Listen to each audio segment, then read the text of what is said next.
नमस्कार प्रिय मित्रों, आपका एक बार फिर से अभिनंदन है। स्वागत है आपके अपने यूट्यूब चैनल स्टडी एसीसी पर। मित्रों, आज का जो वीडियो है हमारा वो है भारत का संविधान।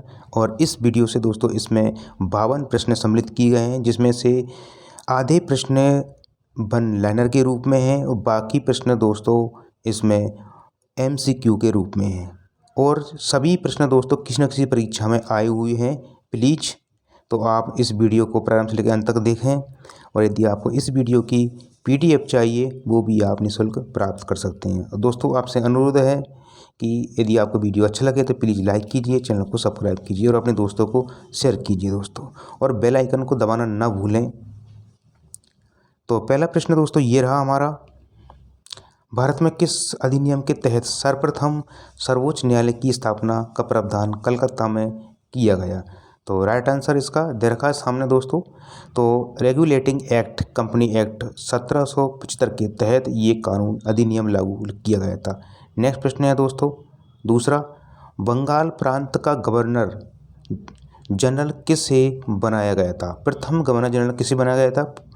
तो वॉरेन हेस्टिंग्स को प्रथम गवर्नर जनरल बनाया गया था। तीसरा प्रश्न दोस्तों आगे है, भारत में किस अधिनियम के तहत सर्वप्रथम गवर्नर जनरल का पद सृजित किया गया? तो रेगुलेटिंग एक्ट कंपनी एक्ट 1773 के तहत ये पद जो है जनरल गवर्नर का पद जो है सृजित किया गया था। नेक्स्ट प्रश्न क्या है, भारत का प्रथम गवर्नर जनरल किसे बनाया गया था? भारत का प्रथम गवर्नर जनरल किसे बनाया गया? तो राइट आंसर होगा लॉर्ड विलियम बेंटिंक को। लॉर्ड विलियम बेंटिंक को बनाया गया था। नेक्स्ट प्रश्न है दोस्तों, भारत का प्रथम वाइसराय और गवर्नर जनरल किसे बनाया गया? तो लॉर्ड कैनिंग को बनाया गया था। छठा प्रश्न है दोस्तों, भारत का प्रथम विधि सदस्य किसे नियुक्त किया गया था? विधि मतलब कानून। तो लॉर्ड मैकाले को नियुक्त किया गया दोस्तों। नेक्स्ट प्रश्न देखते हैं सातवां, भारत का प्रथम भारत सचिव किसे बनाया गया था? तो सर चार्ल्स वुड को बनाया गया था। नेक्स्ट प्रश्न दोस्तों आठवां, किस अधिनियम के तहत भारत में विलय की नीति को समाप्त किया गया? तो ये जो अधिनियम है भारत सरकार अधिनियम 1858 के तहत इसको समाप्त किया गया। नेक्स्ट प्रश्न है, किस अधिनियम के तहत भारत में प्रांतों में द्वैध शासन को समाप्त किया गया? वेरी मोस्ट इम्पोर्टेंट प्रश्न दोस्तों, भारत सरकार अधिनियम 1935 के तहत इसको समाप्त किया गया द्वैध शासन को। प्रश्न नंबर 10वां, किस अधिनियम के तहत भारत में प्रांतों में द्वैध शासन को लागू किया गया था? उसमें समाप्त किया, इसमें लागू किया गया। तो राइट आंसर इसका सामने दे रखा है, मॉन्टेस्क्यू चेम्सफोर्ड सुधार अधिनियम 1919 के तहत इसको लागू किया गया था और 1935 के तहत इसको समाप्त किया गया था दोस्तों। नेक्स्ट प्रश्न है 11वां, किस अधिनियम के द्वारा भारत में reserve bank of India Bharat सरकार अधिनियम 1935 व संघीय रेलवे प्राधिकरण का गठन किया गया? तो इसका राइट आंसर है भारत सरकार अधिनियम 1935 के तहत। नेक्स्ट प्रश्न है दोस्तों 12वां, भारत में संघीय न्यायालय की स्थापना कब व कहाँ की गई थी? कहाँ की गई थी? तो राइट आंसर 1937 में नई दिल्ली में दोस्तों की गई थी। नेक्स्ट प्रश्न देखते हैं हम आगे, भारत में कैबिनेट मिशन योजना कब भेजी गई? 13 प्रश्न है, भारत में कैबिनेट मिशन योजना कब भेजी गई? तो 24 मार्च 1946 को भेजी गई। नेक्स्ट प्रश्न देखते हैं हम आगे, भारत में कैबिनेट मिशन की योजना में कितने सदस्य भारत आए थे? भारत कैबिनेट मिशन योजना में कितने सदस्य भारत आए थे? तो राइट आंसर होगा 3 सदस्य भारत आए थे। नेक्स्ट प्रश्न है दोस्तों 15वां, कैबिनेट मिशन योजना का अध्यक्ष किसे बनाया गया था या कौन था?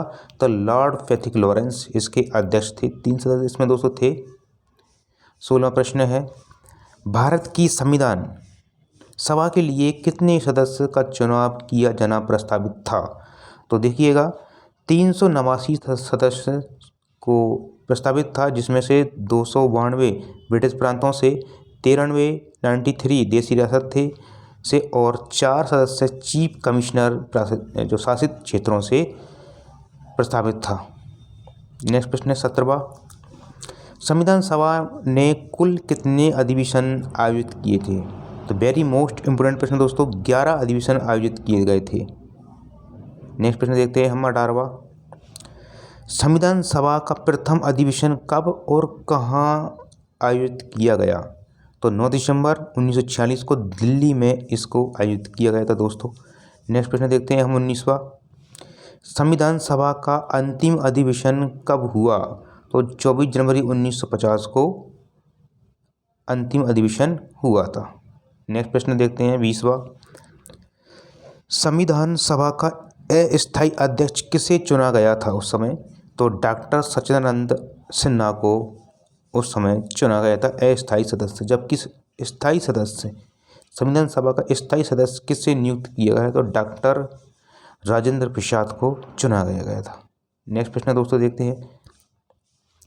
संविधान सभा का संवैधानिक सलाहकार किसे नियुक्त किया गया उस समय?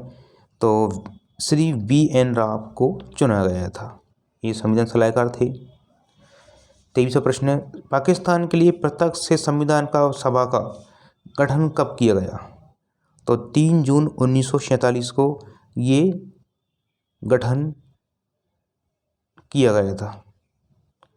नेक्स्ट प्रश्न दोस्तों देखते हैं हम। अब सभी प्रश्न दोस्तों जो OT के रूप में रहेंगे। तो पहला प्रश्न ये रहा दोस्तों, भारत में ईस्ट इंडिया कंपनी का शासन कब समाप्त किया गया था? भारत शासन अधिनियम 1858 के तहत। ऑप्शन नंबर 2 भारत शासन अधिनियम 1861 के तहत। ऑप्शन नंबर 3 भारत शासन अधिनियम 1892 के तहत। या ऑप्शन नंबर 4 भारत शासन अधिनियम 1909 के तहत।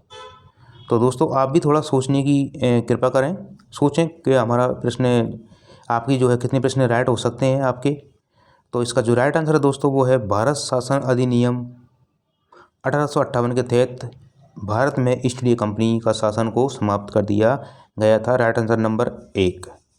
नेक्स्ट प्रश्न दोस्तों, भारत शासन अधिनियम 1858 के अधीन गठित भारत परिषद में कितने सदस्यों का प्रावधान किया गया था? Option number 1 12, option number 2 13, option number 3 10, option number 4 15।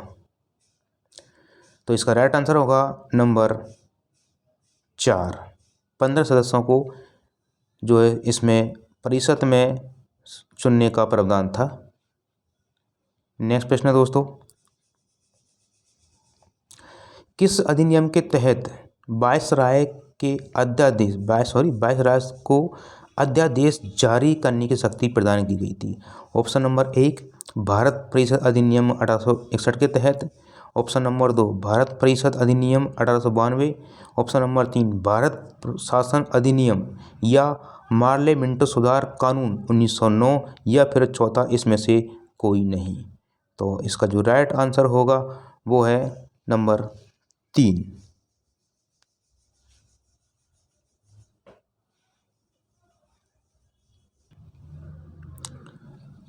Sorry दोस्तों, इसका राइट आंसर होगा नंबर 1 भारत परिषद अधिनियम 1861 के तहत। प्रश्न नंबर नेक्स्ट देखते हैं हम आगे। चौथा प्रश्न, भारत में सांप्रदायिक निर्वाचन की शुरुआत सर्वप्रथम किसके द्वारा की गई थी? तो ऑप्शन नंबर 1 भारत परिषद अधिनियम 1801 के तहत, भारत परिषद अधिनियम 1892 के तहत। या ऑप्शन नंबर 3 मार्ले मिंटो सुधार कानून 1909 के तहत। या फिर मोंटेस्क्यू चेम्सफोर्ड सुधार कानून 1919 के तहत। तो इसका जो राइट आंसर वो आपको बताना है। इसका राइट आंसर होगा मार्ले मिंटो सुधार कानून 1909 के तहत ये सांप्रदायिक निर्वाचन का सर्वप्रथम शुरुआत की गई थी। नेक्स्ट प्रश्न दोस्तों, भारत में सर्वप्रथम किन किन वर्गों के लिए सांप्रदायिक निर्वाचन के क्षेत्र बनाए गए? ऑप्शन नंबर 1 ईसाई व सिख धर्मों के लिए। ऑप्शन नंबर 2 पारसी व बौद्ध के लिए, ऑप्शन नंबर 3 दलित पिछड़ों के लिए। ऑप्शन नंबर 4 मुस्लिम व जमींदारों के लिए। तो इसका राइट आंसर होगा ऑप्शन नंबर 3, दलित व पिछड़े वर्गों के लिए सांप्रदायिक निर्वाचन क्षेत्र सर्वप्रथम बनाए गए थे। प्रश्न नंबर 6 दोस्तों, भारत के मद्रास में गैर ब्राह्मणों के लिए पृथक निर्वाचन क्षेत्र कब बनाए गए थे? ऑप्शन नंबर 1 1909 में, ऑप्शन नंबर 2 1919 में, ऑप्शन नंबर 3 1935 में, या ऑप्शन नंबर 4 इसमें से कोई नहीं।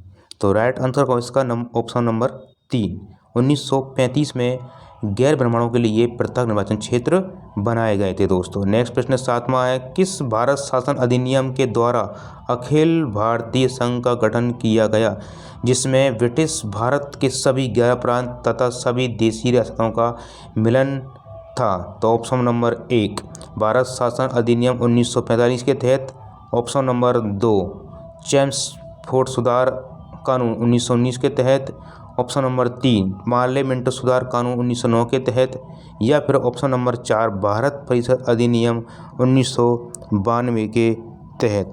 तो इसका जो राइट आंसर होगा दोस्तों वो होगा ऑप्शन नंबर 1 भारत शासन अधिनियम 1935 के तहत ब्रिटिश भारत सभी 11 प्रांतों में सभी देशी रियासतों का मिलन हुआ था। नेक्स्ट प्रश्न है दोस्तों 8वां, क्रिप्स मिशन भारत कब आया था? क्रिप्स मिशन भारत कब आया था? ऑप्शन नंबर 1 1944 में, ऑप्शन नंबर 2 1943 में, ऑप्शन नंबर 3 1942 में, ऑप्शन नंबर 4 1941 में।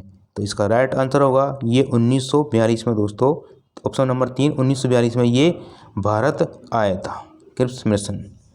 बेबल योजना कब घोषित की गई थी? ऑप्शन नंबर 1 1942 में, ऑप्शन नंबर 2 1943 में, ऑप्शन नंबर 3 1944 में, ऑप्शन नंबर 4 1945 में।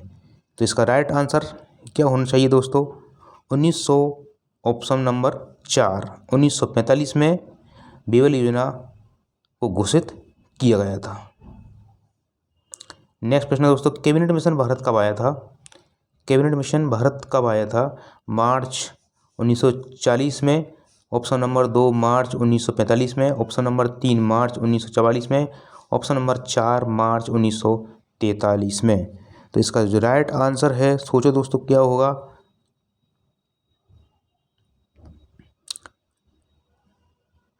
इसका राइट आंसर होगा दोस्तों इसमें ऑप्शन में नहीं है। तो इसका जो राइट आंसर है दोस्तों वो होगा मार्च 1946 में कैबिनेट मिशन भारत आया था। ओके, नेक्स्ट प्रश्न है दोस्तों, कैबिनेट मिशन में कितने सदस्य थे? तो बताया मैंने अभी आपको इससे पहले, इसमें 3 सदस्य थे। बहुत ही सिंपल प्रश्न है दोस्तों। कैबिनेट मिशन के अध्यक्ष कौन थे? Lord Pethick Lawrence, option number 2 Lord Wavell, option number 3 AB Alexander, option number 4 sir Stafford Cripps. तो इसका जो राइट आंसर है वो होगा आपका Lord Pethick Lawrence, option number 1 इसका सही राइट आंसर होगा दोस्तों। प्रश्न नंबर नेक्स्ट 12वां, कैबिनेट मिशन के द्वारा कितने सदस्य के द्वारा जो भारतीय संविधान सभा की सिफारिश की गई थी? भारतीय संविधान सभा की जो है सिफारिश की गई थी। तो option number 1 389, option number 2 384, option number 3 382 और ऑप्शन नंबर 4 381। तो राइट आंसर, इससे पहले हम इस प्रकार का प्रश्न पढ़ चुके हैं। तो इसका जो राइट आंसर होगा ऑप्शन नंबर 1 389 सदस्यों की सिफारिश की गई थी। नेक्स्ट प्रश्न है दोस्तों 13वां, संविधान सभा का विभाजन किस योजना के द्वारा किया गया? संविधान सभा का विभाजन किस योजना के द्वारा किया गया या के तहत किया गया? तो ऑप्शन नंबर 1 क्रिप्स मिशन योजना के द्वारा, ऑप्शन नंबर 2 बेबल योजना के द्वारा, ऑप्शन नंबर 3 माउंटबेटन योजना के द्वारा, या ऑप्शन नंबर 4 कैबिनेट मिशन योजना के द्वारा। तो इसका जो राइट आंसर है दोस्तों वो क्या होना चाहिए? तो इसका राइट आंसर होगा ऑप्शन नंबर 3 माउंटबेटन योजना के तहत संविधान सभा का विभाजन किया गया था। नेक्स्ट प्रश्न है दोस्तों 14वां, भारतीय संविधान सभा के निर्वाचन कब संपन्न हुए थे? ऑप्शन नंबर 1 मई 1940 में, ऑप्शन नंबर 2 जून 1940 में, ऑप्शन नंबर 3 जुलाई 1946 में, ऑप्शन नंबर 4 अगस्त 1947 में। तो इसका जो राइट आंसर होना चाहिए ऑप्शन नंबर 3 जुलाई 1946 में भारतीय संविधान सभा के निर्वाचन क्षेत्र संपन्न हुए थे दोस्तों। नेक्स्ट प्रश्न है 15वां। भारत में अंतरिम सरकार का गठन कब किया गया था? ऑप्शन नंबर 1 सितंबर 1946 में, ऑप्शन नंबर 2 सितंबर 1947 में, ऑप्शन नंबर 3 सितंबर 1948 में, ऑप्शन नंबर 4 सितंबर 1949 में। सोचो दोस्तों इसका ऑप्शन क्या राइट होगा? इसका राइट आंसर होगा ऑप्शन नंबर 1 सितंबर 1946 में भारत में अंतरिम सरकार का गठन किया गया था। नेक्स्ट प्रश्न दोस्तों, संविधान सभा की प्रथम बैठक 9 दिसंबर 1940 को किसकी अध्यक्षता में की गई थी? बताना है आपको। तो ऑप्शन नंबर 1 जीवी सावरकर के द्वारा, option number 2 doctor Rajendra Prasad से की अध्यक्षता में, option number 3 S C Sinha की अध्यक्षता में, या फिर option number 4 Acharya J B. Kripalani के अध्यक्षता में। तो इसका जो राइट आंसर होगा एस सी सिन्हा की अध्यक्षता में प्रथम बैठक जो है की गई थी। नेक्स्ट प्रश्न दोस्तों 17वां। संविधान का उद्देश्य प्रस्ताव किसके द्वारा प्रस्तुत किया गया था या पारित किया गया था? तो ऑप्शन नंबर 1 जे.बी. सावरकर के द्वारा, ऑप्शन नंबर 2 बी.एन. राव के द्वारा, option number 3 doctor DR. Ambedkar के द्वारा, भीमराव अम्बेडकर के द्वारा, या फिर ऑप्शन नंबर 4 पंडित जवाहरलाल नेहरू के द्वारा, जे.एल. नेहरू के द्वारा। तो इसका जो राइट आंसर होगा ऑप्शन नंबर 4 पंडित जवाहरलाल नेहरू के द्वारा ये प्रस्तावित पारित किया गया था, प्रस्तुत किया गया था दोस्तों। इसके बाद नेक्स्ट प्रश्न देखते हैं हम।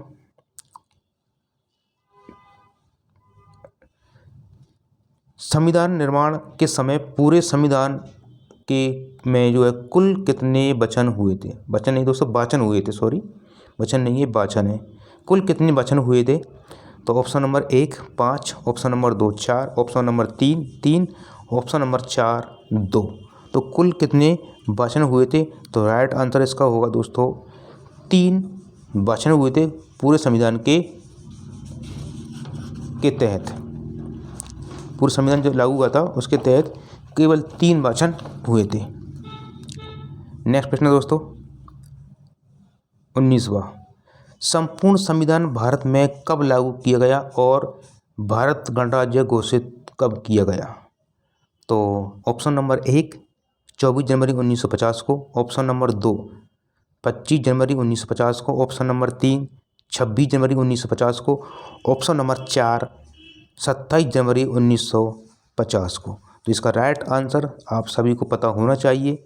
हमारा देश जो घोषित हुआ था संविधान 26 जनवरी 1950। तो राइट आंसर होगा इसका ऑप्शन नंबर 3 26 जनवरी 1950 को ये सब कुछ हुआ था। नेक्स्ट प्रश्न दोस्तों, संविधान का अंतिम वाचन तीसरा वाचन कब संपन्न हुआ था? अंतिम वाचन और तीसरा वाचन कब संपन्न हुआ था? वाचन है दोस्तों, ये वाचन लिखना है इसमें। वाचन कब संपन्न हुआ था? तो इसका जो राइट आंसर अभी आपको देना है तो ऑप्शन नंबर 1 26 नवंबर 1949 को, ऑप्शन नंबर 2 26 जनवरी 1950 को, ऑप्शन नंबर 3 24 जनवरी 1950 को, ऑप्शन नंबर 4 25 जनवरी 1950 को। तो इसका राइट आंसर क्या होना चाहिए आपको बताना है। अंतिम वाचन और जो है तीसरा वाचन कब हुआ था? तो 26 नवंबर 1949 को दोस्तों। इसका ऑप्शन नंबर राइट 1 होगा। नेक्स्ट प्रश्न दोस्तों, भारतीय स्वतंत्रता अधिनियम 1947 को शाही अनुमति कब प्रदान की गई थी? ऑप्शन नंबर 1 बताना है आपको 15 जुलाई 1947 को, ऑप्शन नंबर 2 16 जुलाई 1947 को, ऑप्शन नंबर 3 17 जुलाई 1947 को, या फिर ऑप्शन नंबर 4 18 जुलाई 1947 को। तो इसका राइट आंसर क्या होगा? जल्दी से आप तो सोचना है इसका आंसर क्या होना चाहिए। तो इसका जो राइट आंसर होगा दोस्तों, वेरी मोस्ट इम्पोर्टेंट प्रश्न है, 18 जुलाई 1947 को। ऑप्शन नंबर 4 इसका राइट आंसर होगा। 18 जुलाई 1947 को भारतीय स्वतंत्रता अधिनियम 1947 को शाही अनुमति प्रदान की गई थी अंग्रेज सरकार के द्वारा। नेक्स्ट प्रश्न है दोस्तों, भारत में निम्न में से कैसा संघ है। तो भारत ऑप्शन नंबर 1 राज्यों का संघ है, ऑप्शन नंबर 2 संघों का संघ है, ऑप्शन नंबर 3 संघ की इकाइयों का संघ है, या फिर ऑप्शन नंबर 4 इसमें से कोई नहीं। तो राइट आंसर सोचो क्या होगा दोस्तों। इसको राइट आंसर है ऑप्शन नंबर 1 राज्यों का संघ है हमारा पूरा देश। नेक्स्ट प्रश्न है दोस्तों 23वां, संसद को शक्ति है, संसद को जो शक्ति प्रदान की गई है वो किस प्रकार की है। ऑप्शन नंबर 1 सोचिए आप, किसी राज्य का क्षेत्र नहीं घटा सकती यहाँ पर, किसी राज्य का क्षेत्र बढ़ा नहीं सकती। ऑप्शन नंबर 3 किसी राज्य का क्षेत्र घटा सकती है तथा नए राज्य का गठन कर सकती है, या फिर ऑप्शन नंबर 4 इसमें से कोई नहीं। तो सोचो राइट आंसर होगा इसका वह किसी भी राज्य की क्षेत्र सीमा को घटा सकती है, बढ़ा सकती है और नए राज्य का गठन भी कर सकती है। बहुत ही सिंपल, बहुत ही अच्छा प्रश्न है। नेक्स्ट प्रश्न है दोस्तों, भारतीय संविधान में कुल कितनी अनुसूचियां हैं। तो मूल रूप से अनुसूचियों की संख्या कितनी है दोस्तों, 8 है। किंतु वर्तमान की यदि बात करें हम तो वर्तमान में कितनी है दोस्तों, टोटल अभी 12 अनुसूचियां हैं। और मूल रूप से यदि बात करते हैं हम तो कितनी है, 8 है। इसी प्रकार मूल कर्तव्य जो है मूल रूप से कितने हैं, 10 हैं, वर्तमान में कितने हैं, 11। तो ध्यान रखें। नेक्स्ट प्रश्न देखते हैं दोस्तों हम 25वां, संविधान में भूमि सुधार कानून किसकी देन है, किस संशोधन की देन है। तो सोचिएगा, ऑप्शन नंबर 1 प्रथम संविधान संशोधन 1951 के तहत, ऑप्शन नंबर 2 द्वितीय संविधान संशोधन 1951 के तहत, या ऑप्शन नंबर 3 तृतीय संविधान संशोधन 1952 के तहत, ऑप्शन नंबर 4 सप्तम संविधान संशोधन 1952 है ये 1952 के तहत। तो इसका जो राइट आंसर होना चाहिए वो क्या होना चाहिए। तो भारत का जो प्रथम संविधान संशोधन हुआ था उसके तहत ये कानून जोड़ा गया है, भूमि सुधार कानून। ये जो अधिनियम है वो प्रथम संविधान संशोधन 1951 के तहत दोस्तों किया गया है, और ये जो है नवी सूची इसके तहत अंतर्गत आती है। नेक्स्ट प्रश्न है दोस्तों, संविधान में दल बदल कानून कब जोड़ा गया था।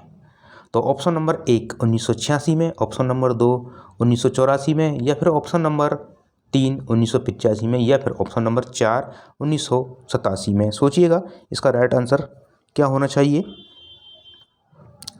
तो ऑप्शन नंबर 2 इसका राइट आंसर होगा ऑप्शन नंबर इसका 3 राइट आंसर होगा।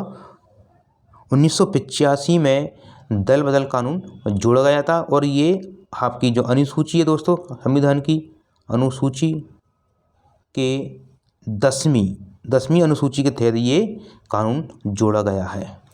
नेक्स्ट प्रश्न देखते हैं दोस्तों हम, दल बदल कानून संविधान की कौन सी अनुसूची में, प्रश्न आ चुका है, दोबारा देखो मैंने बताया था आपको। तो इसका राइट आंसर होगा नंबर, सोच चुके हैं आप, ऑप्शन नंबर 1 नवीं अनुसूची में, ऑप्शन नंबर 2 10वीं अनुसूची में, ऑप्शन नंबर 3 11वीं अनुसूची में, ऑप्शन नंबर 4 12वीं अनुसूची में। तो इसका जो राइट आंसर है अभी मैंने आपको बताया था, ऑप्शन नंबर 2 10वीं अनुसूची में इसको जोड़ा गया है दोस्तों। नेक्स्ट प्रश्न देखते हैं आगे हम, भारतीय संविधान की किस अनुसूची में असम, मेघालय, मिजोरम, त्रिपुरा के जनजातीय क्षेत्रों का प्रशासन का प्रावधान किया गया है। तो आपको थोड़ा सोचिएगा। ऑप्शन नंबर ये रहे दोस्तों सामने आपके, ऑप्शन नंबर 1 चौथी अनुसूची में, ऑप्शन नंबर 2 5वीं अनुसूची में, ऑप्शन नंबर 3 6वीं अनुसूची में, या फिर ऑप्शन नंबर 4 7वीं अनुसूची में। तो इसका जो राइट आंसर होगा दोस्तों वो है आपका 6वीं अनुसूची में, ऑप्शन नंबर 3 राइट आंसर होगा। इसको 6वीं अनुसूची में ये प्रावधान है इस प्रकार का अनुसूचित जनजातियों को बांटने का। नेक्स्ट प्रश्न है दोस्तों, बहुत ही शानदार प्रश्न है। राज्यसभा की सीटों का बंटवारा संविधान की किस अनुसूची में प्रावधान है? किस अनुसूची के तहत राज्यसभा में सीटों का बंटवारा किया गया है? तो ऑप्शन नंबर 1 चौथी अनुसूची में, ऑप्शन नंबर 2 पाँचवीं अनुसूची में, ऑप्शन नंबर 3 छठी अनुसूची में, ऑप्शन नंबर 4 सातवीं अनुसूची में। तो इसका राइट आंसर क्या होगा दोस्तों, जल्दी से बताइएगा। तो ऑप्शन नंबर 1 इसका राइट आंसर होगा। चौथी अनुसूची में ये इस प्रकार की व्यवस्था की गई है। नेक्स्ट प्रश्न दोस्तों, तीसरा, राज्य मौलिक अधिकारों का संरक्षण करेगा, यह प्रावधान किस अनुच्छेद में सम्मिलित किया गया है? ये प्रावधान किस अनुच्छेद में सम्मिलित किया गया है? तो देखिए ऑप्शन नंबर 1 अच्छा प्रश्न है दोस्तों, थोड़ा सोचिए दोस्तों। ऑप्शन नंबर 1 अनुच्छेद 14 के उपभाग 1 में, ऑप्शन नंबर 2 अनुच्छेद 13 के उपभाग में 2 में, ऑप्शन नंबर 3 अनुच्छेद 15 के उपभाग 3 में, या फिर ऑप्शन नंबर 4 अनुच्छेद 14 के उपभाग 2 में। तो इसका जो राइट आंसर होना चाहिए वो क्या होगा दोस्तों, अनुच्छेद 13, ऑप्शन नंबर 2 अनुच्छेद 13 के उपभाग 2 में इस प्रकार की व्यवस्था का अधिकार है कि वह अपनी मौलिक अधिकारों का संरक्षण कर सकता है। तो राइट आंसर होगा इसका 2। नेक्स्ट प्रश्न है दोस्तों, संविधान के अनुच्छेद 20 में किस प्रकार के दंड का निषेध किया गया है? दंड का निषेध, सजा का निषेध किया गया है। कठोर दंड का ऑप्शन नंबर 1, ऑप्शन नंबर 2 आजीवन कारावास का, ऑप्शन नंबर 3 दोहरे दंड का, और ऑप्शन नंबर 4 इसमें से या कोई नहीं।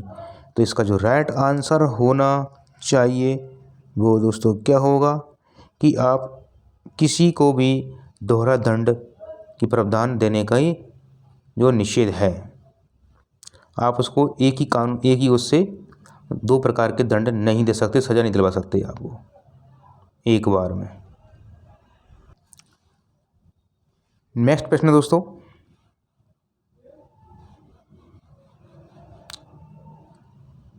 लास्ट प्रश्न है, मेनका गांधी बनाम भारतीय संघ 1978 के निर्णय में सर्वोच्च न्यायालय के द्वारा ये निर्णय प्रदान किया गया, क्या प्रदान किया गया? देखिएगा नेक्स्ट, ऑप्शन नंबर 1 अनुच्छेद 21 के अधीन सभी अभिव्यक्ति की स्वतंत्रता के विरुद्ध बनाई गई विधि कार्यपालिका का ही नहीं विधायिका का भी की कार्रवाई के विरुद्ध मानी जाएगी। ऑप्शन नंबर 2 मेनका मामले में पहले कार्यपालिका की कार्रवाई पर ही प्रतिबंध का विधायिका का कार्रवाई पर नहीं, या फिर ऑप्शन नंबर 3 ये निर्णय प्रदान किया गया कि यदि किसी प्रशासनिक अधिकारी ने किसी प्रकार से व्यक्ति की स्वतंत्रता को नुकसान नहीं पहुंचाया, यदि पहुंचाया हो तो उसे रोका जाए। ऑप्शन नंबर 4 उपयुक्त सभी कथन सही हैं। तो इसका जो राइट आंसर है दोस्तों वो है सही, ऑप्शन नंबर 1 अनुच्छेद 21 के अधीन सभी अभिव्यक्ति की स्वतंत्रता के विरुद्ध बनाई गई विधि कार्यपालिका का ही नहीं बल्कि विधायिका की कार्रवाई के विरुद्ध ही मानी जाएगी। तो इसका राइट आंसर ये है दोस्तों। अब दोस्तों आपसे अनुरोध है, यदि आपको ये वीडियो पसंद आए तो प्लीज़ कमेंट्स बॉक्स में बताइए हमको, और चैनल को सब्सक्राइब कीजिए, लाइक कीजिए। मैं आशा करता हूँ आप स्वस्थ होंगे और अपने लक्ष्यों को प्राप्त करने के लिए तैयारी कर रहे होंगे जी जान से।